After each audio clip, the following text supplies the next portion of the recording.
স্বাগত আরেকবার সিলেট স্টুডিও থেকে চ্যানেল এস সিলেট নিউজে। রাজনৈতিকভাবে দুজন দুই মেরুর বাসিন্দা, তবে পরস্পরের মধ্যে আন্তরিক শ্রদ্ধা, ভালোবাসা ও স্নেহ মমতার অভাব নেই। অতীতে যেমন তার প্রমাণ দিয়েছেন তারা, তেমনি বর্তমানেও। আর তারা দুজন হলেন সিলেট সিটি কর্পোরেশনের বর্তমান মেয়র মোহাম্মদ আনোয়ারুজ্জামান চৌধুরী ও সদ্য সাবেক মেয়র আরিফুল হক চৌধুরী। রোববারও তার প্রমাণ পেলেন সিলেটবাসী। সাবেক মেয়র আরিফুল হক চৌধুরী প্রশংসায় ভাসিয়েছেন বর্তমান মেয়র আনোয়ারুজ্জামান চৌধুরীকে। সিলেট প্রেস ক্লাবের এক অনুষ্ঠান শেষে সাংবাদিকদের প্রশ্নের জবাবে তিনি মেয়র আনোয়ারুজ্জামান চৌধুরীর প্রশংসার পাশাপাশি তাকে সবার সহযোগিতা করা উচিত বলেও মন্তব্য করেন। একজন মেয়র চাইলেও ওভারনাইট কিছু করতে পারে না, তাকে বুঝতে হবে, বোঝার সময় দিতে হবে। তার এখন দায়িত্ব দেওয়ার পরে অন্তত শহরটা পরিষ্কার পরিচ্ছন্নতা যেটা সবাই চোখে পড়ে, এবং নালা নর্দমাগুলোও অনেকগুলো ক্লিন হচ্ছে। আমার মনে হয় আমি আশাবাদী যে তার এই তারুণ্যের দিয়ে সে যেটা মনে পড়ে আমার মনে হয় সিলেটকে সামনে দিকে কিনতে পারবে। আমি মনে করি তাকে আমরা সবাই সহযোগিতা করা উচিত। শিক্ষার্থীদের আগামীর স্মার্ট বাংলাদেশের যোগ্য নাগরিক হয়ে গড়ে উঠতে প্রযুক্তিগত জ্ঞান অর্জনের পাশাপাশি মানবিক মানুষ হয়ে গড়ে ওঠার আহ্বান জানানোর মধ্য দিয়ে সিলেট ইন্টারন্যাশনাল ইউনিভার্সিটির তৃতীয় সমাবর্তন অনুষ্ঠিত হয়েছে। কুশিয়ারা ইন্টারন্যাশনাল কনভেনশন সেন্টারে বর্ণাঢ্য আয়োজনে এই সমাবর্তন অনুষ্ঠিত হয়। সমাবর্তন উৎসবে গণপ্রজাতন্ত্রী বাংলাদেশের রাষ্ট্রপতি এবং বিশ্ববিদ্যালয় সমূহের চ্যান্সেলর প্রতিনিধি হিসেবে সভাপতিত্ব করেন প্রবাসী কল্যাণ ও বৈদেশিক কর্মসংস্থান মন্ত্রণালয়ের প্রতিমন্ত্রী শফিকুর রহমান চৌধুরী এমপি।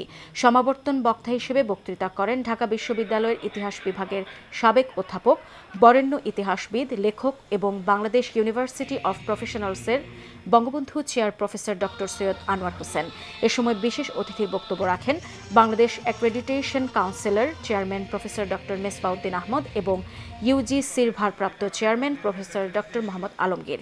এছাড়াও অতিথি হিসেবে আরও উপস্থিত ছিলেন সিলেট ইন্টারন্যাশনাল ইউনিভার্সিটি ট্রাস্টের প্রধান উপদেষ্টা শফিউল আলম চৌধুরী নাদেল এমপি এবং ট্রাস্টের চেয়ারপারসন শামীম আহমদ। সমাবর্তন উৎসব শুরু হয় জাতীয় সঙ্গীত পরিবেশনের মাধ্যমে। অনুষ্ঠানে স্বাগত বক্তব্য রাখেন বিশ্ববিদ্যালয়ের উপাচার্য প্রফেসর ডক্টর মোহাম্মদ আশরাফুল আলম এবং ধন্যবাদ জ্ঞাপন করেন বিশ্ববিদ্যালয়ের কোষাধ্যক্ষ প্রফেসর নিতাই চন্দ্র চন্দ। সভাপতির বক্তব্যে শফিকুর রহমান চৌধুরী বলেন, স্মার্ট বাংলাদেশ গড়ার সংগ্রামে সন্ধিৎসু ও দেশপ্রেমিক শিক্ষার্থীর ভূমিকা অনস্বীকার্য। তিনি বলেন, বিশ্ববিদ্যালয়গুলো থেকে মানসম্মত ধীমান শিক্ষার্থী সৃষ্টির লক্ষ্যে শিক্ষা গবেষণা, উদ্ভাবন সহ নানা নিরীক্ষাধর্মী কর্মযজ্ঞে শিক্ষক শিক্ষার্থীদেরকে সম্পৃক্ত করার কোনো বিকল্প থাকতে পারে না।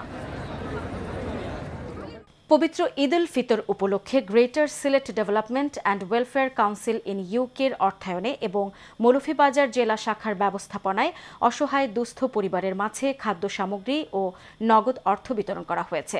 বিস্তারিত দেখুন আমাদের মৌলভীবাজারের হেড অফ নিউজ খালেদ চৌধুরীর প্রতিবেদনে। ক্যামেরায় ছিলেন SM ফজলু।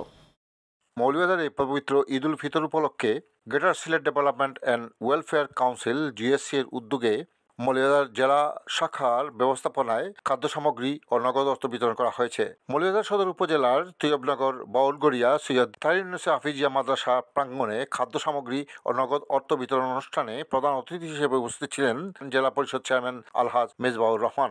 GSC UK মৌলভীবাজারের শাখার চেয়ারপারসন ডক্টর সাদিক আহমদের সভাপতিত্বে ও সংগঠনের জয়েন্ট সেক্রেটারি মোহাম্মদ নজরুল ইসলাম মুহিবের সঞ্চালনায় বিশেষ অতিথির বক্তব্য রাখেন মৌলভীবাজার 3 আসনের সাবেক সাংসদ সৈয়দা সায়রা মহসিন, বীর মুক্তিযোদ্ধা ও মৌলভীবাজার প্রেস ক্লাবের সাবেক সভাপতি অ্যাডভোকেট মুজিবুর রহমান মুজিব, সদর উপজেলার চেয়ারম্যান মোহাম্মদ কামাল হোসেন, GSC কেন্দ্রীয় কমিটির সদস্য মোহাম্মদ মশাহিদ। অনুষ্ঠানে অন্যান্যদের মধ্যে বক্তব্য রাখেন সাংবাদিক বক্সি ইকবাল, সিনিয়র সাংবাদিক সরওয়ার আহমদ, শিশু রোগ বিশেষজ্ঞ ডক্টর AK জিলুল হক, প্রবাসী সৈয়দ রুহুল আমিন, অ্যাডভোকেট শাহ আখলাকুল আম্বিয়া, মৌলভীবাজার সরকারি মহিলা কলেজের সাবেক অধ্যাপক শাহ আব্দুল অদুদ, মৌলভীবাজার প্রেস ক্লাবের সাবেক সাধারণ সম্পাদক SM Umed Ali, advocate Mamunur Rashid, senior সাংবাদিক নুরুল ইসলাম শেফুল, জেলা আওয়ামী লীগের যুগ্ম সাধারণ সম্পাদক সৈয়দ নওশের আলী খোকন, রুয়েল আহমদ চৌধুরী সহ অন্যান্যরা। আমি আপনাদের কাছে অনুরোধ করব, আপনারা তাদের জন্য দোয়া করবেন।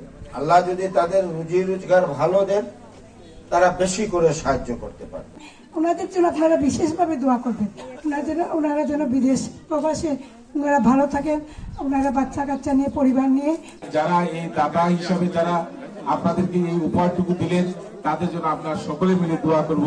আমি আশা করব প্রফেসর ডক্টর সাদিক আহমদের বলিষ্ঠ গতিশীল নেতৃত্বে এই সংস্থা এগিয়ে যাবে। যে আমাদের যে অর্থ দিয়ে, এই শ্রম দিয়ে, কষ্ট করে এই যে আমাদেরকে সাহায্য সহযোগিতা করছেন তাদের জন্য আমরা যেন প্রাণ ভরে দোয়া করি। এই প্রজেক্টের আওতায় প্রায় 200 পরিবারের মাঝে পবিত্র ঈদুল ফিতর উপলক্ষে চাল, ডাল, আলু, তেল, পেঁয়াজ, সেমাই, চিনি সহ বিভিন্ন খাদ্য সামগ্রী ও নগদ টাকা অনুদান প্রদান করা হয়।